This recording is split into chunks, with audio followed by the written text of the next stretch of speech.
मुंबईच्या वडाळ्यामध्ये रामनवमीच्या निमित्तानं काढलेल्या रॅली दरम्यान राडा झाल्याचा प्रकार समोर आलाय। पोलीस आणि विश्व हिंदू परिषदेचे कार्यकर्ते आमने सामने आले। पोलिसांनी लाठीचार्ज केल्याचा कार्यकर्त्यांचा आरोप आहे आणि यात अनेक कार्यकर्ते जखमी झालेत। विनापरवानगी रॅली काढल्यानं अनेक कार्यकर्त्यांना ताब्यात घेण्यात आलंय।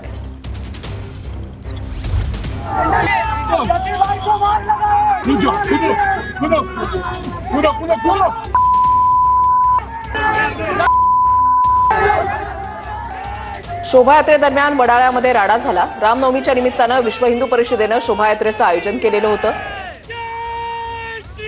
शोभायात्रेला पोलिसांनी परवानगी नाकारल्यानंतर सुद्धा विहिंपनं रॅली काढली। रॅली दरम्यान पोलिसांनी जबर मारहाण केल्याचा कार्यकर्त्यांचा आरोप आहे।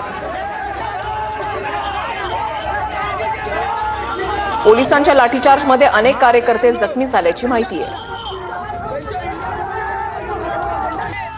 पोलिसांनी महापुरुष देवतांचे बॅनरही फाडले। विहिंप कार्यकर्त्यांनी हा आरोप केलाय। दुसऱ्या समाजातील लोकांनी निवेदन दिल्यानं परवानगी नाकारल्याचाही आरोप त्यांच्याकडून करण्यात आलाय। निवृत्ती बाबर आमचे प्रतिनिधी या संदर्भातली अधिक माहिती देतील। निवृत्ती, सध्या काय परिस्थिती आहे? नक्कीच वृषाली, आपण पाहतोय की या ठिकाणी बजरंग दलाचे कार्यकर्ते अजून देखील ठिय्या मांडून आहेत।